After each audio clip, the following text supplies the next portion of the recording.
Like, do you ever think back, like, I wish I could have been a wrestler? Yes and no. I mean, when you watch it when you're younger, yeah, and that's why we did backyard wrestling, and then working in wrestling backstage, you get to see like the bullshit and the politics and the way corruption. The carny-isms that go behind the scene, how much they try to take money from the student, and a lot of bullshit. Like, you really have to be dedicated to and being willing to deal with a lot. The business has changed, in my opinion, from what I can see from schools nowadays, than from back in the late 90s to early 2000s. I don't know, man. Do you think it's changed for the better? As far as the way you're treated, yes. As far as because back then it was more old school. It's like, you know, and I'm talking about guys in the 60s, 70s that didn't want to train people. It's like, no, you're gonna get in there, we're gonna beat the shit out of you until you quit. And it was until you saw people keep coming in. You know? So it was always like big burly fucking dudes, big lumberjack types, you know. And now in wrestling, it seems like everyone can do it now. Like, there's a lot smaller guys. Which is fine. They're not all fucking jacked up on juice. Yeah, but it's like now wrestling's it's a thing that everyone can do. It's not like you don't have to be jacked anymore. You don't have to be in shape anymore. Especially the indies. Like, dude, you see people that are so out of shape and so like not prepared, but they're on a show. But there's also like a lot more craziness in the indies that like could get people. I was gonna say, and I think you and me might be on a similar page with this. Like, the style of wrestling has changed a lot.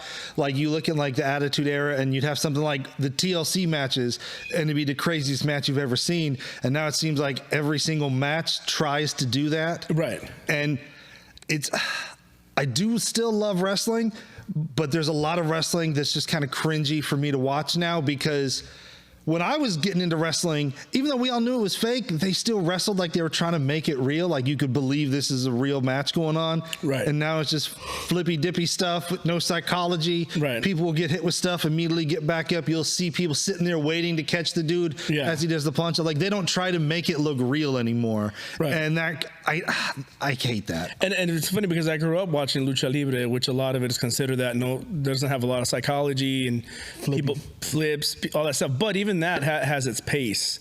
And then the indie scene started emulating Lucha Libre with American, with Japanese.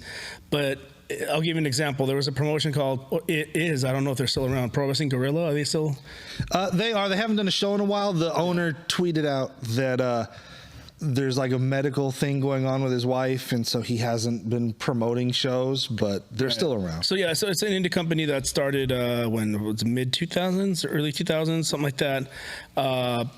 Great shows, like they put on some great shows, but the damn shows took forever, man. I was like, we were there for 3 fucking hours, and I'm like, dude, I want to go home. Like, okay, Christopher Daniels is wrestling AJ Styles, this is great, but it's a fucking hour match, Iron Man match, and then that's not even the main event. Like, now you got this guy, and now this guy is doing some fucking Canadian destroyers and all this and that, and oh my god, do you know what the Canadian Destroyer is? No. It's a flipping pile driver. So like the dude will grab you like he's going to give you a pile driver, and then he'll do a front flip, and the dude taking the move will do a back flip, and it's a flipping pile.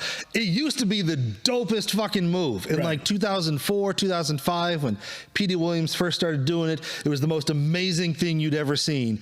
And now it seems like everybody does it in every fucking match, and it doesn't mean anything.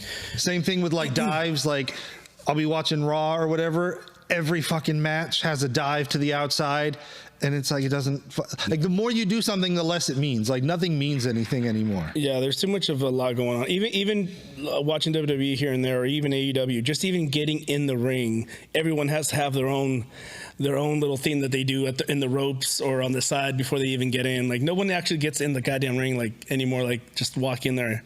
Everyone has to do a little flip or a little twirl or a little thing. I don't know. It's just, to me, it changed a lot. I sound like a bitter, like, older fan and stuff, but there's still stuff that I watch. I still go to indie shows around here, and there's certain wrestlers that I do enjoy still.